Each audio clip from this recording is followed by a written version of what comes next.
Perkenalkan, nama saya Feni Wongkang Patana dengan NIM 219611189 dari kelas C3. Baiklah, dalam penelitian ini saya memberikan dua identifikasi masalah. Yang pertama, semakin banyak limbah sampah yang dihasilkan masyarakat, dan yang kedua, kurangnya penyediaan tempat sampah. Nah, dalam masalah dalam kehidupan sehari-hari, melihat perkembangan produk sampah di sekitar lingkungan masyarakat, baik itu di lingkungan rumah, baik itu di lingkungan pasar, bahkan di tempat-tempat sampah umum. Di situ kita melihat bahwa di situ semakin banyak limbah sampah yang dihasilkan masyarakat. Demikian karena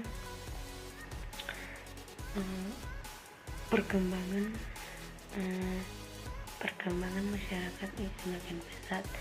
Begitu pula juga dengan produk konsumsi masyarakat yang semakin bertambah dan mengakibatkan banyaknya sampah yang berkembang juga. Dan kemudian kurangnya penyediaan tempat sampah. Nah, khususnya di sekitar rumah kita masih ada rumah yang belum menyediakan tempat pembuangan, meskipun ada masyarakat yang sudah membuat tempat sampah dengan mengalih tanah sebagai tempat sampah. Dan kemudian jika di sekitar kemudian di perkotaan juga biasa ada khusus ada masyarakat yang mengangkut tempat sampah, kemudian disatukan di tempat pembuangan atau pemrosesan tempat sampah.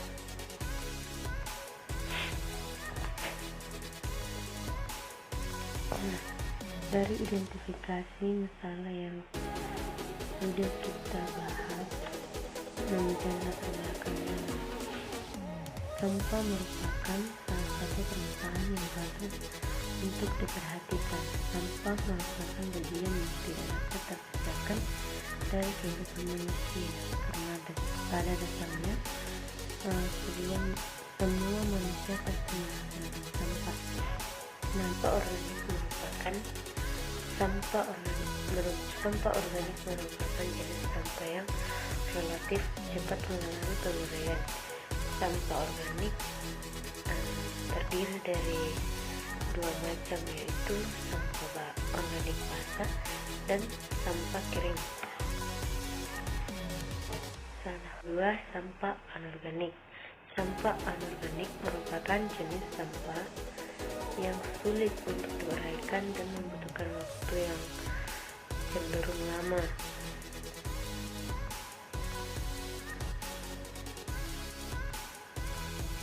Berikut rumusan masalah. Berdasarkan latar belakang yang diuraikan, maka telah dirumuskannya beberapa masalah antara lain sebagai berikut. Yang pertama, bagaimana cara membedakan jenis-jenis sampah. Dan yang kedua, bagaimana cara merancang alat pendeteksi sampah otomatis. Batasan masalah. Batasan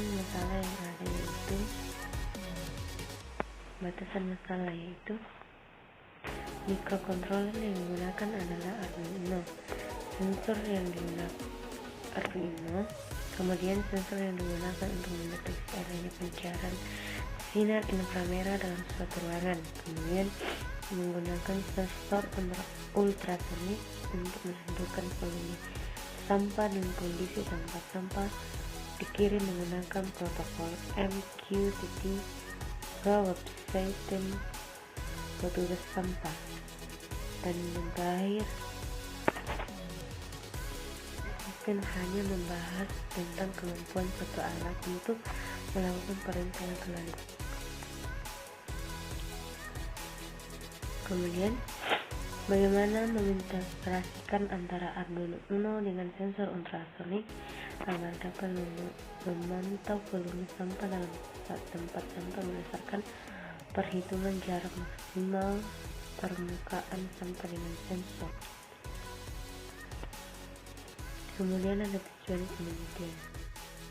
Pertama, untuk membedakan jenis-jenis sampah digunakan 3 sensor, yakni sensor proximity, infrared, kapasitif, dan inductive.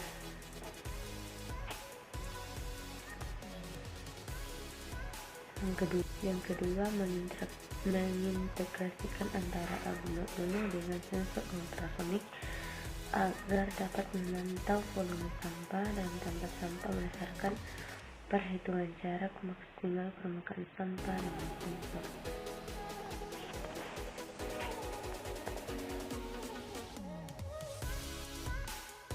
Nah, yang perlu kita tahu adalah jenis-jenis sampah organik. Yang pertama adalah sampah organik basah, yang termasuk dalam jenis-jenis sampah organik yaitu sampah organik basah, yaitu kulit pisang, buah yang busuk, kulit bawang, sisa sayur, dan kemudian sampah yang jenis sampah organik kering, kayu, ranting pohon, daun-daun kering, dan kemudian jenis sampah anorganik yaitu plastik, botol kaleng minuman, besi, kaca, kabel, barang elektronik, bola lampu.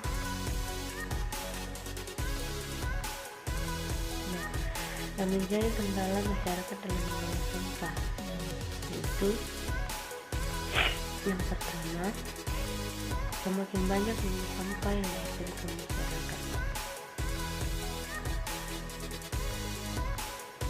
dan yang kedua, kurangnya penyediaan tempat sampah, dan yang ketiga, kurangnya pengetahuan masyarakat untuk membedakan sampah organik dan anorganik. Cara membedakan jenis sampah yang pertama itu secara logis, yang kedua secara otomatis. Kemudian secara logis ini masyarakat harus bisa mengetahui apakah jenis sampah tersebut tergolong dalam jenis sampah organik ataupun anorganik, karena ini sangat-sangat memprihatinkan, karena jika tidak demikian dilakukan pembuangan sampah pada jenisnya, maka kesulitan pada yang mengangkut sampah itu masih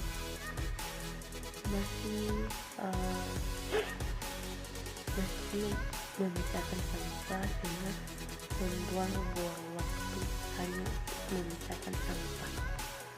Dan kemudian secara otomatis merancang alat pendeteksi sampah yang dapat mendeteksi jenis sampah secara otomatis, membedakan kedua tempat. Alat ini bisa memisahkan sampah otomatis jika salah. Alat ini berfungsi sebagai alat pemilah jenis sampah secara otomatis, karena meskipun kedua jenis sampah ini bercampur, ketika alat ini bereaksi atau mendeteksi sampah tersebut, maka akan memisah jenis sampah. Dan yang belakang ini adalah sensor statistik. Kemudian ada manfaat penelitian. Manfaat penelitian bagi masyarakat dapat mengetahui kinerja tingkat kemampuan otomatis menggunakan sensor ultrasonik yang menambah pengetahuan untuk mengaplikasikan ilmu yang didapat selama perkuliahan. Manfaat bagi penelitian dapat mengetahui kinerja tingkat kemampuan otomatis menggunakan sensor ultrasonik dan menambah pengetahuan untuk mengaplikasikan ilmu yang didapat selama perkuliahan. Waktu dan tempat penelitian. Penelitian ini dilakukan mulai bulan Februari sampai Desember 2021. Lokasi penelitian ini berada di lingkungan Makale, Tanah Toraja, Sulawesi Selatan. Bahan dan alat penelitian. Alat penelitian itu perangkat lunak, perangkat keras. Jalan penelitian.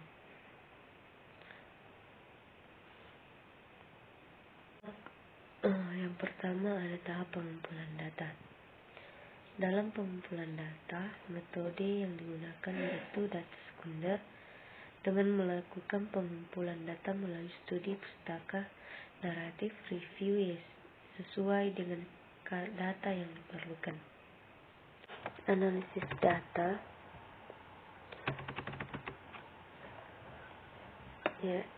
Data yang diperoleh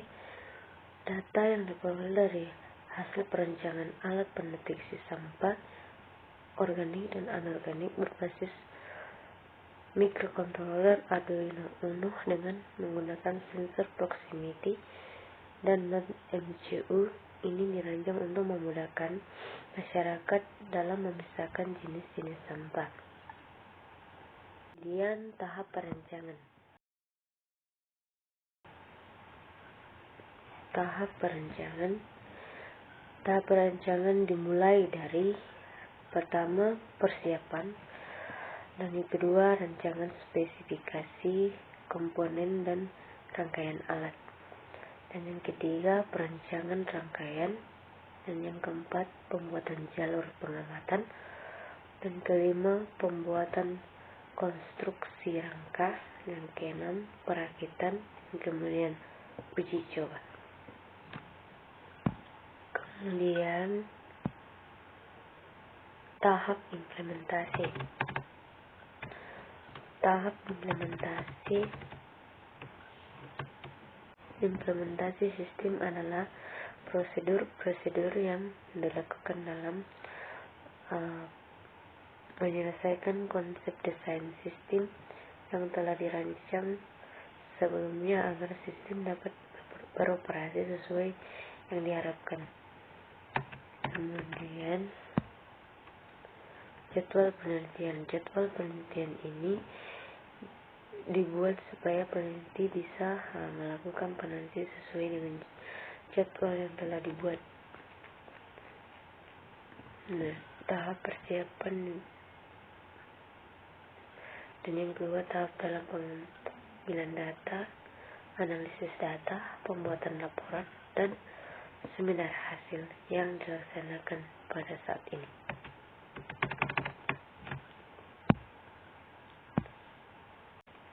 Demikian dari hasil presentasi saya ucapkan terima kasih.